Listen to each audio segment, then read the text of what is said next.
Muraho neza, murakaza neza kuri News Lab TV. Aha tuganira ku bibazo by'umutekano mu karere k'ibiyaga bigari, tukabiganira mu buryo bwumvikana, mu buryo butabogamye kandi mu buryo bushingiye ku kuri kw'amakuru yatohojwe natwe tukayabagezaho. Uyu munsi rero muranyemerera tuvuge ku mujyi wa Uvira, ni umujyi wafashwe n'inyeshyamba za FCM23. Iyo ngiyo ntabwo ikiri inkuru, ariko noneho uyu munsi igihari amakuru ahari, wari uzi ko FRDC ndetse n'abarundi n'izindi nshuti zabo, ababirigi, abacanshuro bambariye urugamba? Wari uzi ko hari gutegurwa operasiyo ikomeye yo kwisubiza umujyi wa Uvira ugasubira mu maboko ya leta? Wari uzi iby'umugambi by'umurundi ari gutegura? Umugambi umurundi afite ku mujyi wa Uvira byose twabikuzaniye. Ni amakuru yadutwaye imbaraga ariko turayatohoza turayabona. Amakuru rero yihutirwa ubu ngubu agezweho, murabizi ko M23 ejo nibwo yakoze declaration finale igaragaza ko yamaze gufata umujyi wa Uvira, ndetse General Byamungu Bernard ajya kuri mairie d'Uvira aratangaza ari kumwe na Colonel Wiringoma, bagira declaration bakora, bagira abaturage bati rwose umujyi wa Uvira twamaze kubohora, nta kibazo mugomba kugira. Basaba n'izindi ngabo nk'izo Burundi kugira gutya bagataha bagasubira mu miryango yabo. Ibyo byose ni ibintu bakoze ku munsi w'ejo. Ejo barimo batanga gihamya, barimo batanga evidence yuko bagize gutya bafashe Uvira. Ni ikimenyetso ndakuka cyuko bafashe Uvira. Uyu munsi rero hari andi makuru ahari. Mwagiye mubona roplay cyangwa gusubira inyuma kwagiye gukorwa n'ingabo z'abarundi, ukajya kubona ukabona ingabo z'u Burundi zivuye ku rugamba, bamwe bakavuga ngo ni nuza ni requisition yakozwe cyangwa ni order yatanzwe turutse hejuru. Bamwe bakavuga bati abayobozi b'ingabo barabisabye, cyangwa se abayobozi bakuru b'igihugu bategetse yuko izo ngabo zisubira iwabo. Ngo ugiye ubona FRDC ivamo na Wazalendo, Uvira yafashwe nta sasu rivuze. Amasasu yavugiye Kamanyora, amasasu avugira Ruvungi, amasasu avugira Sange. Muri Sange nibwo M23 yagize gutya igatera amasasu, ikarasa ibisasu igira ngo irebe kivumbuka muri Uvira, irebe niba hari umuntu usubiza. Nta muntu wasubije. Abarundi bagize gutya, amakamyo 13 araza apakira ingabo bari bateguye zigomba kujya kurwana muri Mwenga, zigomba kujya kurwana muri Fizi, zigomba kujya kurwana no mu bindi bice.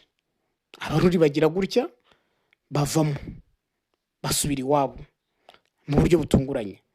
FRDC Wazalendo twarabiberetse barimo bambuka, bageze ku cyambu cya Kirundu bagiye kwambuka ngo bagende. Ibyo ni ibintu byagaragaye.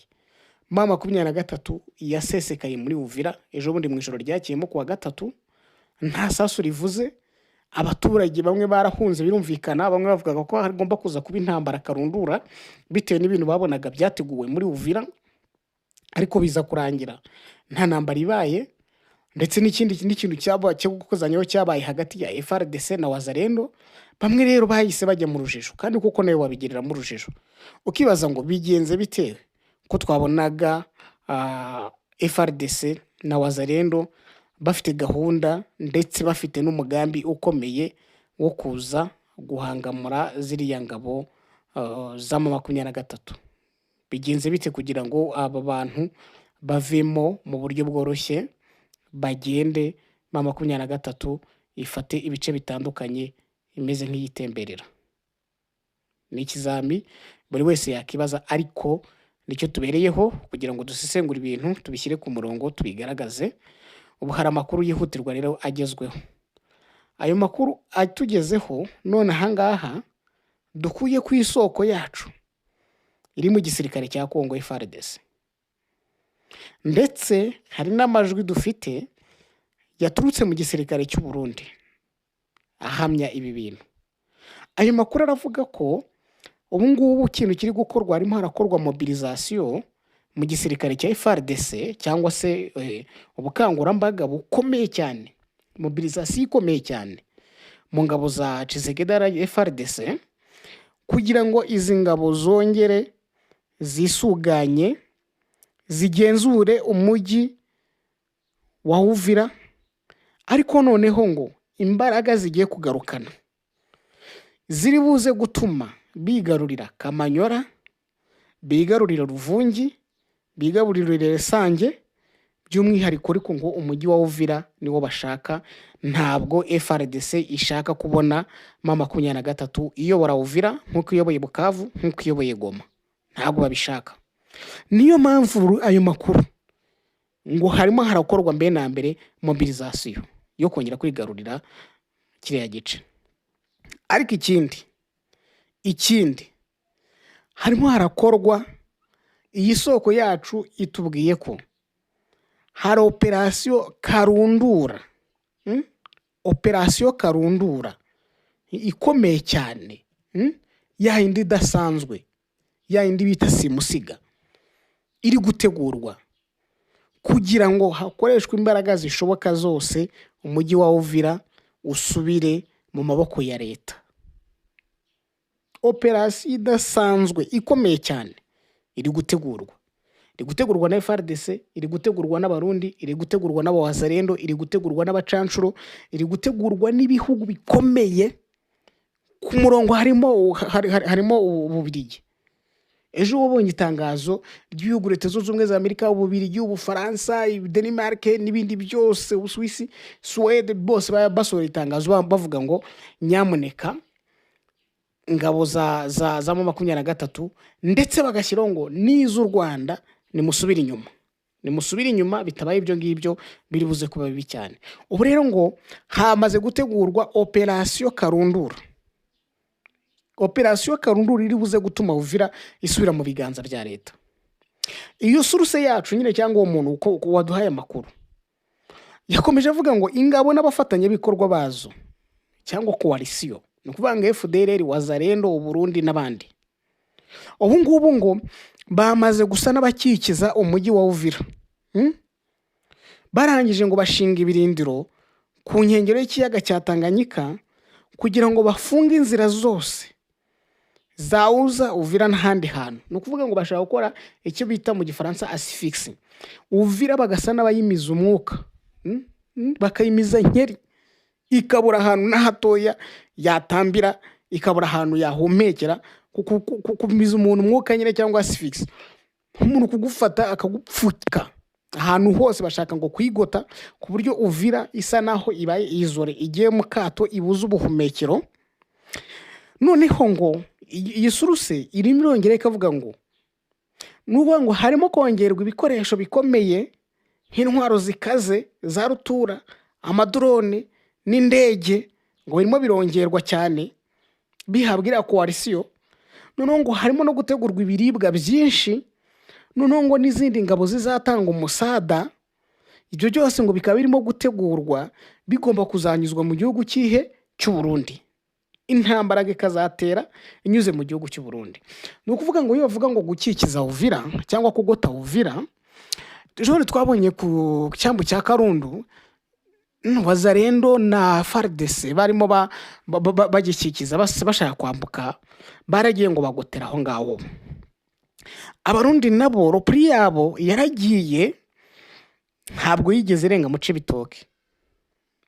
Ndetse hari amakuru agaragaza ko ngo Burundi bwakikije abasirikare babwo igice cyose bugabaniraho na RDC. Kandi ngo M23 no yabiteye imboni yashyizeho ngo abasirikare. Ejo Uburundi bwafunze imipaka ibihuza na Kongo, yaba wa Kamanyora, yaba wa Vugizo, yaba n'undi mupaka uhari iriya poste douane zose zihuza na Kongo. Iyo mipaka yose Uburundi bwarayifunze. Noneho ukibaza ngo ibi bintu Uburundi koko ntibashaka ko kimwe mu bintu dutekereza cyatumye Burundi bufunga umupaka, kimwe muri byinshi ni ukwanga ko hari abarwanyi ba M23 bashobora kwinjirana n'impunzi zahungaga cyangwa na FARDC yajyaga mu Burundi. Kuki Burundi bwahaye ubuhungiro FARDC? Yego barakoranaga, kuki babahaye ubuhungiro? Kuki bahaye ubuhungiro Wazarendo? Kuki bahaye ubuhungiro FDLR? bivuga ngo hari umugambi wo kuvuga ngo twebwe tuzajya muri axe y'u Burundi, mu gice cy'u Burundi cya Cibitoke hariya niho tuzaba dukorera, niho tuzagabira urugamba rwacu niho ruzaba ruri. Noneho abandi nabo baramutse muri Tanganyika bagomba kureba uburyo M23 n'ahandi hantu yahungira, kuko ngo barashaka kuyikubita ikagaruka inyuma ikagenda ikagera Kamanyora ngo igasubira mu Rwanda, ngo kuko ngo n'abanyarwanda, ngo bashaka gusubiza abanyarwanda iwabo byanze bikunze. Uwo mugambi urimo Burundi, uwo mugambi urimo Kongo, uwo mugambi urimo Wazalendo, urimo FDLR, urimo Ububirigi n'ibindi bihugu bikomeye n'abacanshuro. Bose ngo nicyo bashaka, barabaruza bati okay, Uvira biragaragara ko tutayirwana ngo dutsinde, ariko reka tugende tubihorere babanze bagere muri Uvira. Nibamara kugera muri Uvira, twebwe ikintu turi buze gukora ni kimwe, tuzabagwa gitumo, tubacucumire muri Uvira, bamwe baturuke mu Burundi, abandi baturuke muri Tanganyika. Ni ukuvuga ngo ubuhumekero cyangwa inzira yonyine soruti bazaba bafite ni soruti iri buze kunyura muri Kamanyora. Nuko nguko planning imeze, nuko ipanze, bazanyura Kamanyora, M23 ngo izanyura Kamanyora igaruke mu Rwanda, kuko ngo niwe yaturutse ngo n'abanyarwanda na RDF. Mwabonye ko nabira bivuga ejo bikomeye byagiye bivuga ko ngo RDF irimo ifatanya na M23. Hanyuma waje no kwitegereza ikindi kimenyetso gikomeye. Ubu ngubu hari abarundi bakiri mu mazu hariya muri Uvira, banze gusohokamo pe neza cyane. Ibi bintu hari n'abandi noneho mu misozi.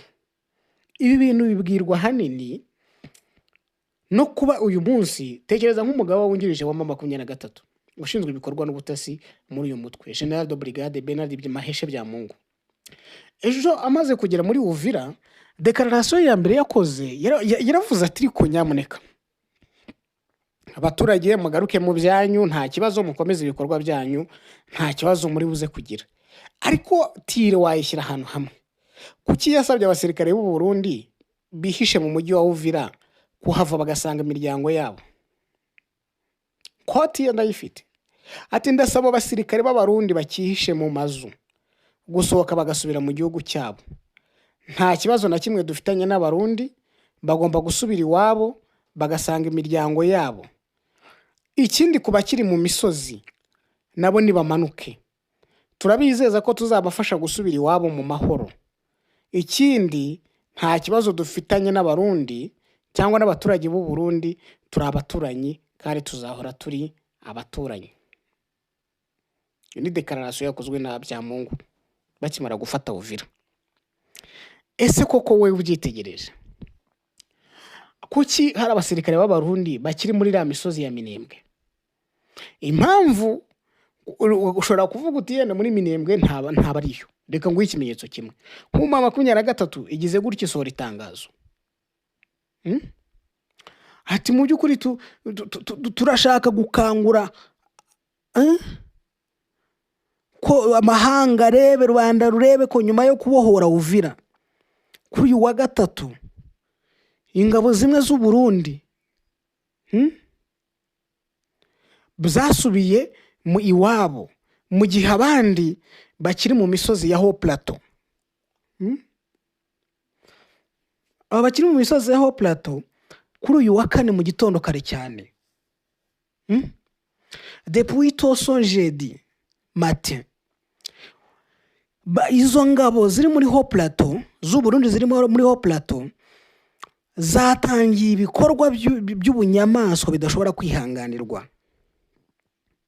Ati mu mugambi wabo wo kwica abavandimwe bacu b'abatutsi b'abanyamurenge muri Minembwe, niwo mugambi nyine ngo w'ubunyamaswa batangiye udashobora kwihanganirwa wo kwica cyangwa gushyira mu bikorwa gahunda yabo yo kwica abanyamurenge ari muri Minembwe.